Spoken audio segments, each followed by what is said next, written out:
ছেড়ে চলে গেলেও সাফল্য সঙ্গ ছাড়েনি মোহাম্মদ সামির। বিশ্বকাপের চরম বোলিংয়ে যথাযোগ্য সম্মান পেতে চলেছেন এই বোলার। ভারতের অর্জুন হিসেবে এবার খোদাই করা হবে তার নাম। ক্রীড়া জগতের দ্বিতীয় সর্বোচ্চ জাতীয় পুরস্কার পাচ্ছেন সামি। কোন সম্মানে ভূষিত করা হবে তাকে দেখুন। ভারত বিশ্বকাপ না পেলেও ভারতীয় প্লেয়াররা এই বিশ্বকাপে নিজেদের জলবা দেখিয়েছেন। এই তালিকায় যেমন রয়েছেন কোহলি, রোহিত, বুমরাহ, তেমনি ক্যামিও হিসেবে 22 গজে আগুন ঢেলে দিয়েছেন মোহাম্মদ সামি। দেশীয় পিচেও পেস বোলিংয়ে সামান্য পারফরমেন্সের উপহার দিয়েছেন তিনি।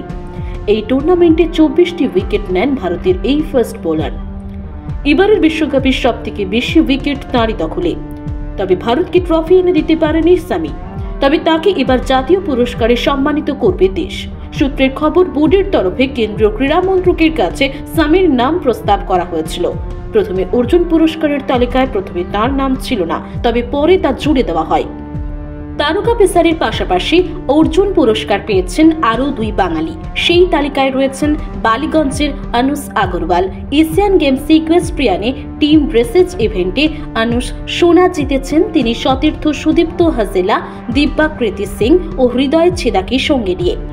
অথচ এবার এশিয়ানে সম্ভাব্য পদকজয়ীর কোনো আলোচনাতেই ছিলেন না আনুস বা তার সতীর্থরা। এবছর অর্জুন পুরস্কারের তালিকায় রয়েছেন বাংলার মেয়ে ঐহিকা মুখোপাধ্যায়ও। এশিয়ান গেমসে সুতীর্থা মুখোপাধ্যায়ের সঙ্গে জুটি বেঁধেছিলেন তিনি।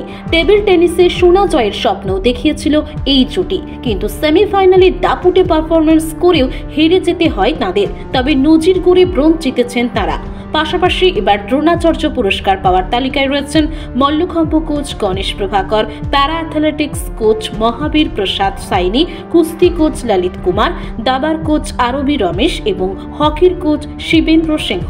এছাড়াও ধ্যানচাঁদ লাইফ টাইম পুরস্কার পাওয়ার দৌড়ে রয়েছেন কাবাডি প্লেয়ার কবিতা সেলফারাস, প্যারা অ্যাথলেট মঞ্জুষা কানওয়ার এবং হকি প্লেয়ার বিনীত কুমার শর্মারাও।